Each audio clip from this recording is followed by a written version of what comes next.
it's really easy to sort of laugh at things, right? Like laugh at how the mishandling of the pandemic in the UK and in the West in general is, just so abysmal, but it's quite funny.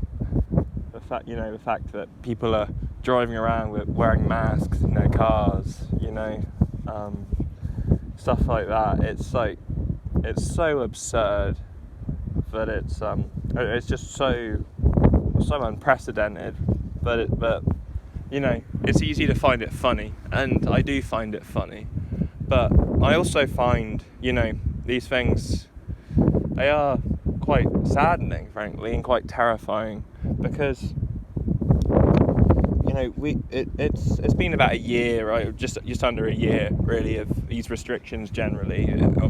Just about a week over a year. For the coronavirus was talked about,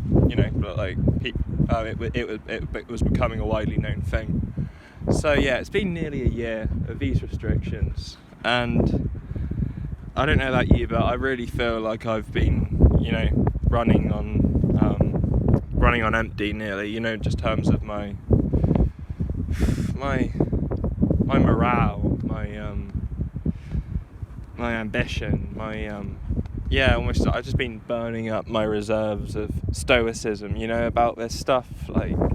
It's fine, it's great to laugh at all these things that have happened because it's so absurd, and you can just sort of sit at home and watch TV, play video games, get drunk, smoke weed. You're still at the moment allowed out for exercise in some form. So, that you can sort of escape it, but at the same time, these things that are happening, there's no clear roadmap out. There's no, certainly out of the policies that have been implemented. For example, it's mask mandate, right? That could just be here forever, because they're like, there's always something going around, you've got to protect people. That could be just, even if there's no one testing positive for the virus, they might just keep it.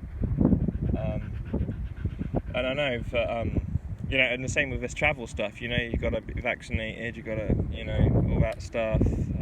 They might just try and normalise, parties on Zoom, like just virtual dating, you don't meet up, have sex, have kids, who the fuck needs that now?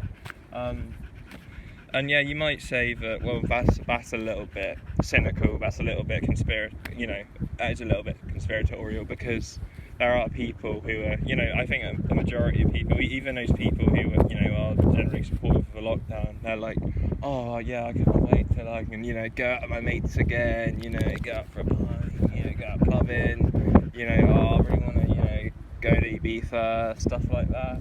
And, so I think certainly the support of these things at the moment is, by the public, is resting, or at least the compliance with these restrictions by the public is resting on their temporaneity, right? That is going to end once, this pandemic ends. And look, don't deny it exists. Of course it exists. Why would they have to make up a virus, right? There's viruses going around all the time. You can argue that it's not actually very severe, certainly not enough to justify these restrictions and so on. But it is real. Come on. And there's just these are just policy things, but like the economy as a whole. I mean, the amount of money that's been borrowed by the British government, by Western governments, is just absurd. And of course, with the lockdown, you also have decreased economic activity, which means decreased tax revenue, right? Which effectively makes a deficit even greater than simply just spending that money on a normal time. And the consequences of that, I don't see how that's reversible. I mean, you'd have to basically have huge economic growth with huge tax increase, and you probably wouldn't pay it off for decades. And I'm really not sure if that's gonna, if the economy is gonna bounce back properly.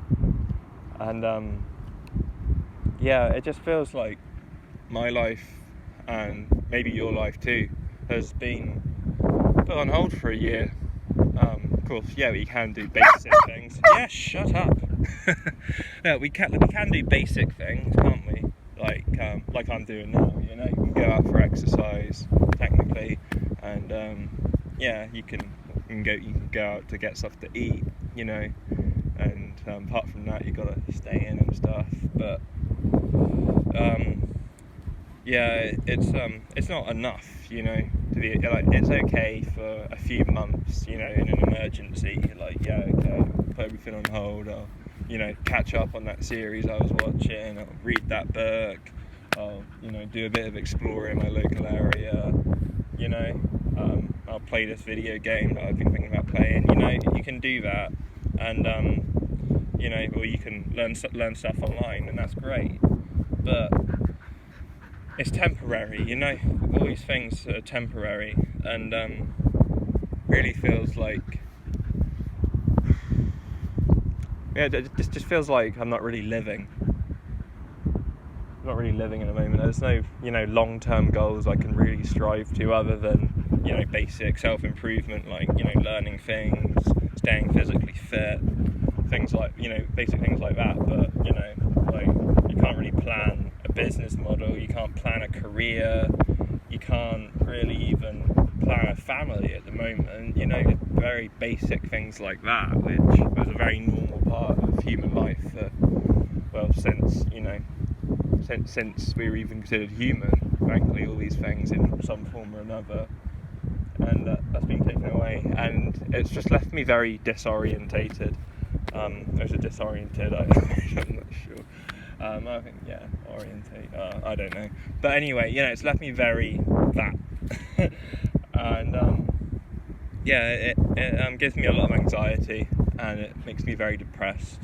And yeah, no, this is just talking about me, of course, this is from a personal experience, but, you know, the people I've talked to, my family, my close friends, they are speaking along the same lines, and I don't know if you feel like this, but yeah, it really feels like I'm very disorientated. I know, you know, like, I feel like I have a bit of a purpose, you know, the fact that obviously I'm very sceptical of these lockdowns, these restrictions, and you know, I think morally and scientifically they're wrong, and I think it's good, you know, like, I try to, you know, tell people, I guess, and yeah, just, yeah, try not to normalise it, but that's not really, you know, that's not really an occupation, you know, that's not something that really occupies you, you know, I mean, I'm making it occupy my time at the moment a bit, but, you know, there's no specific goals with it, and half the time it just leaves me really stressed and pissed off.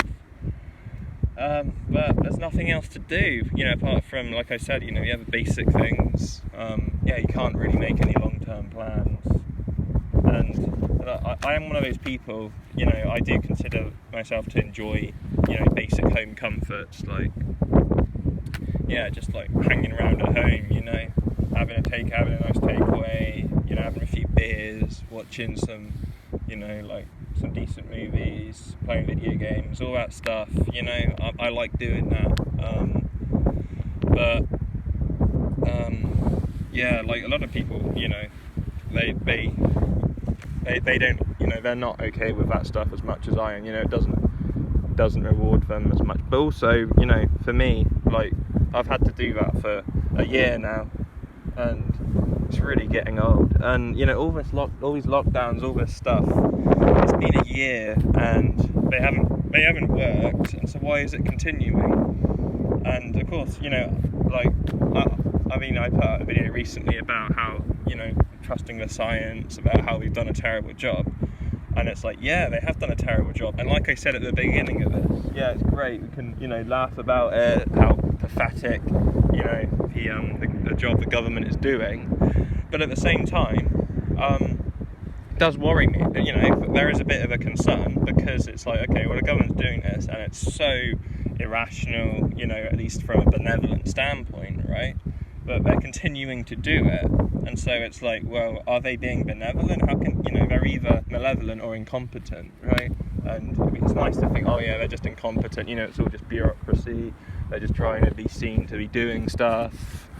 And it's like, yeah, and I really hope that's true, frankly, because you know, if it is just pure malevolence, and I know, I guess, you know, there's a bit of a blur between incompetence and malevolence, perhaps, but you know, if it is actually, yeah, just about control, which, you know, I'm starting to really think that, you know, that is part of what they're doing. And like I said, you know, about the Great Reset, like, you know, I believe it's happening. I don't, you know, believe necessarily it's intentional. I don't have any reason to believe that, beyond, you know, a bunch of anonymous Q posts or whatever, which are bollocks. So yeah, I'm just very, it's just giving me a lot of anxiety. You know, it's winter, spring's coming, summer's coming. What's that going to be like? Is it just going to be Groundhog Year? I really hope not. People are saying that the government's like secretly making a roadmap out in the UK, but it won't be until September. I'm losing hope, really, I think, is part of it. But I'd really like just to hear how people who watch this feel about what's happened, how their year's been, and how they're coping, really, because I don't know if I'm coping very well at the moment, to be honest. I'll be alright, but it's just, I just have a lot of anxiety at the moment about things. I think that'll do, but hey, at least the sun's shining. Cheers, guys.